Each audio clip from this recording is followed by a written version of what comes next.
বাংলার বাইরে বাংলা বললেই বাংলাদেশি তকমা। বিজেপি শাসিত হরিয়ানার গুরুগ্রামে বাংলা শ্রমিকদের হেনস্থা করছে বলে অভিযোগ। আর আতঙ্কে দুই ছেলে স্ত্রীকে নিয়ে ঘরবন্দি আলিপুরদুয়ারের ফালাকাটার অনিল বর্মন। ভিডিও বার্তায় স্থায়ী বাসিন্দাদের সার্টিফিকেট চেয়ে আবেদন করেছেন। আমার সার্টিফিকেটটা বানায় দাও, আমাকে ভয় লাগতেছে অনেক এখানে থাকতে, এই কথাগুলো শুনে। বাংলায় কথা বললেই হেনস্থা। হরিয়ানার গুরুগ্রামে পুলিশি নির্যাতনের অভিযোগ। আতঙ্কে ঘরবন্দি আলিপুরদুয়ারের ফালাকাটার বাসিন্দা অনিল বর্মন। তাই ভিডিও বার্তায় স্থায়ী বাসিন্দার সার্টিফিকেট চেয়ে আবেদন করেছেন। আমার বাড়ি আছে পশ্চিম বঙ্গাল, আমরা বাড়ি হচ্ছে তোর আলিপুরদুয়ার, ব্লক হচ্ছে ফালাকাটা। আমরা থাকি দিল্লি। শুনলাম আর কি বলে গুরুগ্রাম নাকি লোক রাত্রি 12টার সময় ধরে ধরে যাচ্ছে। এলা আমরা কি করি, তারপরের দিনে শুনি বলে এরকম ব্যাপার, বলে এদিকে খিড়কি ধোলা আছে নাকি, এটা কেনা লোকজন বলে ধরে গেছে। তাতে আমার ভয় নাকি দিচ্ছে। এলা আমরা কি করবো, আমাদের কিছু বলেছে, আমি তোমাদের আমার সার্টিফিকেটটা বানায় দাও, আমাকে ভয় লাগতেছে অনেক এখানে থাকতে। ফালাকাটার জটেশ্বরের বাসিন্দা অনিল বর্মন 30 বছর ধরে পরিযায়ী শ্রমিক। বিজেপি শাসিত হরিয়ানার গুরুগ্রামে লোহার কারখানায় কাজ করেন। এই গুরুগ্রামেই বাংলায় কথা বললেই বাংলার শ্রমিকদের পুলিশ হেনস্থা করছে বলে অভিযোগ। আতঙ্কে অনিল দুই ছেলে স্ত্রীকে নিয়ে ঘরবন্দি। তার সঙ্গে যোগাযোগ করেছে আলিপুরদুয়ার জেলা প্রশাসন। আমার যে এখানে ভয় লাগতেছে, তো আশেপাশে লোকে গিয়ে নিয়ে যাচ্ছে, তো আবার ধরে যাওয়া নেওয়ার পরে ওগুলো ভর্তি করে বন্ধ করে রেখে দিচ্ছে। তারপরে এখানে জিজ্ঞাসা করছে না বলে তুমি বাঙালি কি বাংলাদেশি। তারপরে কিছুদিন আগে শুনলাম বলে এরকম গুরুগ্রামের মধ্যে রাত্রে 12টা 1টার সময় করে পুলিশ আসে আর লোকে নিয়ে যায় ধরে। আলিপুরদুয়ার প্রশাসন থেকে আপনার সাথে যোগাযোগ করেছিল? হ্যাঁ, করছিল কালকে। লোকসভা করতে ঠিক আছে, কোনো ব্যাপার না, আমরা তোমার সার্টিফিকেট যেটা আছে ওইটা বানাই দিচ্ছি, কোনো চিন্তা করবেন না, আমরা তোমার সাথে আছি, যে কোনো কিছু হলে আমার কাছে ফোন করবা। তো ফোন নাম্বার দিচ্ছে ওখানকার। আমি এই গোটা বিষয়টি আমাদের জেলা পুলিশ প্রশাসনকে জানিয়েছি, তারা তড়িঘড়ি ব্যবস্থা নিয়েছেন এবং ইতিমধ্যে পশ্চিমবঙ্গ পুলিশ একটা হেল্পলাইন নাম্বারও ঘোষণা করেছেন। এই সব কিছু তার কাছে পৌঁছে দেওয়া হয়েছে আমাদের আলিপুরদুয়ার জেলা পুলিশের পক্ষ থেকে।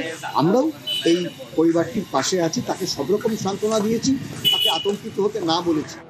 ফালাকাটেরই বাসিন্দা অঞ্জলি শীল। সম্প্রতি তাকে এনআরসি নোটিশ ধরায় বিজেপি শাসিত অসম সরকার। এবার আরেক বিজেপি শাসিত রাজ্য হরিয়ানায় আতঙ্কে পশ্চিমবঙ্গের পরিযায়ী শ্রমিক।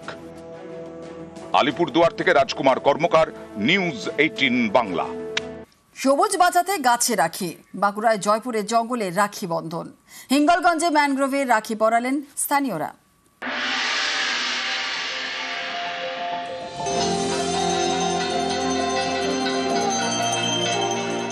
রাখি বন্ধনের উৎসব।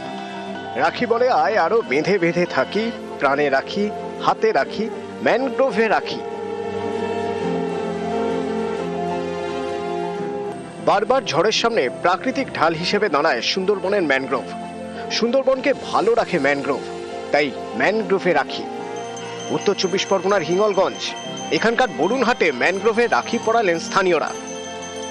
তোমরা ম্যানগ্রোভ বাঁচানোরই একটা বার্তা দিলাম, যাতে আমরা মানে, কারণ ম্যানগ্রোভ বাঁচলেই তো আমাদের এই বাঁধ বাঁচবে, আমাদের গ্রাম বাঁচবে। সেই জন্যই আমরা আজকে ম্যানগ্রোভকে গাছ মানে রাখি পরিয়ে সম্বন্ধ জানাম যে আমাদেরকে ম্যানগ্রোভ বাঁচাতে হবে। ম্যানগ্রোভ বাঁচালেই আমাদের বাঁধ বাঁচবে, গ্রাম বাঁচবে।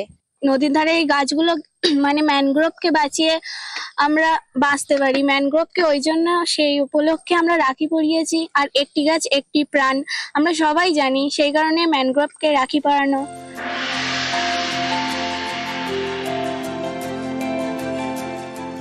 সবুজ বাঁচাতে রাখি, গাছে রাখি পরিয়ে সবুজ বাঁচানোর বার্তা।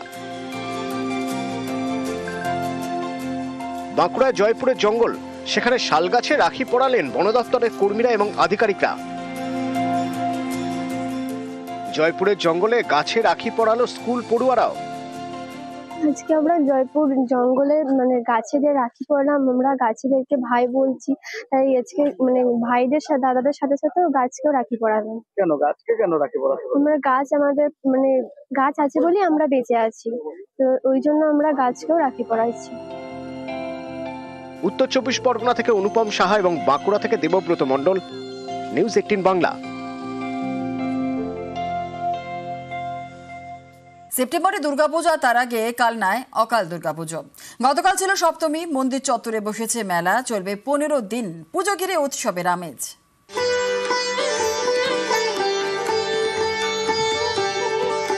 নানা রঙের আলো,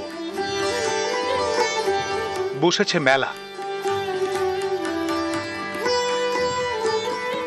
সেজে উঠেছে মন্দির।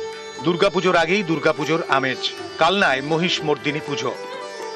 খুবই আমরা আনন্দ করি, আমাদের খুব ভালো লাগে এবং সবাই এখানে মিলিত হয়। আমাদের অনেক পুরনো বন্ধু বান্ধবের সঙ্গে এখানে দেখা হয়। এইরকম পুজোর অপেক্ষায় আমরা অনেক দিন ধরে আশা করে থাকি।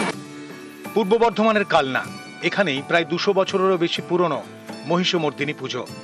কথিত রয়েছে ভাগীরথীতে কালনায় ভেসে আসে কাঠামো। স্বপ্নাদেশে শুরু হয় পুজো, একেবারে দুর্গাপুজোর মতো। প্রথমে ছিল হোগলা পাতার ছাউনি, পরে মন্দির তৈরি হয়। এই পুজোয় শনিবার সপ্তমী, দশমীতে বিসর্জন। মন্দিরে পুণ্যার্থীদের ভিড়, বাইরে বসেছে মেলা। 15 দিন ধরে চলবে এই পুজো ঘিরে জমজমাট কালনা শহর। ওনার সমস্ত সব কিছু জিনিসের জন্য এই পুজো আমরা পালন করি এবং কালনাবাসী যে আমরা সবাই গর্বিত। আমাদের এই কালনাতে প্রতিটি বাড়িতেই দূর দূরান্ত থেকে বহু আত্মীয় স্বজন আসে। 4 দিন ধরে এই পুজো হয়, ষষ্ঠী থেকেই শুরু হয়ে যায়। অকাল দুর্গাপুজো, কালনায় উৎসবের আমেজ। জোর দেওয়া হয়েছে নিরাপত্তায়। যেটা হয়েছে 4 দিন প্রসাদ আছে, তারপরে বস্ত্র বিতরণ আছে, প্রতিদিন সন্ধ্যাবেলাতে সাংস্কৃতিক অনুষ্ঠান আছে, রাত্রিবেলা যাত্রাপালা আছে। কালনা থেকে নবকুমার রায়, নিউজ 18 বাংলা। পশ্চিমবঙ্গে 100 দিনের কাজের প্রকল্প চালু করতে হবে, আগে কেন্দ্রকে নির্দেশ দিয়েছে কলকাতা হাইকোর্ট। কিন্তু 100 দিনের কাজে বা আবাস যোজনা কোনো প্রকল্পেই এখনো টাকা দেয়নি কেন্দ্র। তাদের বক্তব্য, রাজ্যের পাঠানো রিপোর্টে তারা সন্তুষ্ট নয়।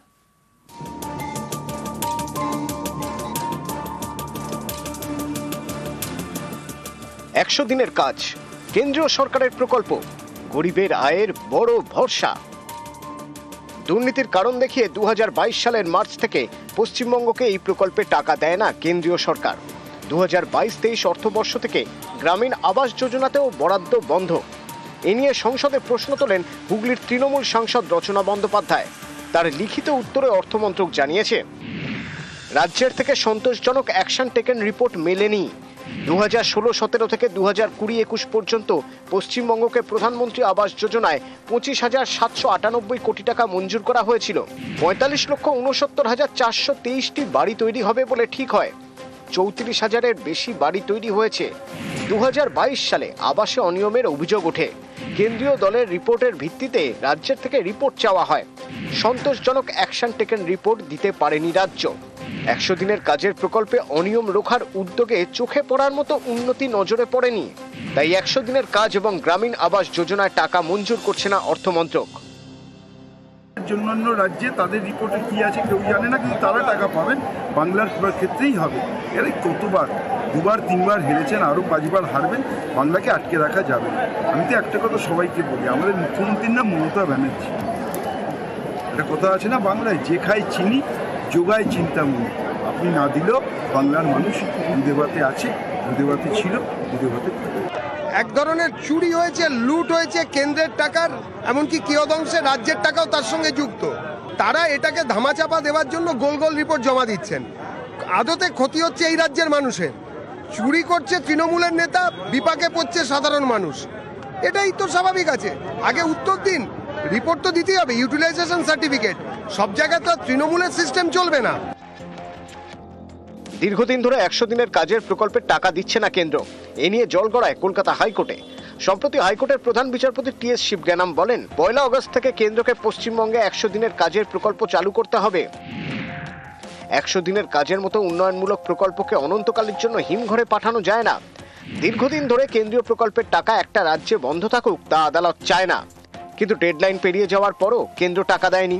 অর্থমন্ত্রকের লিখিত জবাবে স্পষ্ট, আপাতত টাকা মেলার কোনো সম্ভাবনা নেই। নিউজ 18 বাংলা।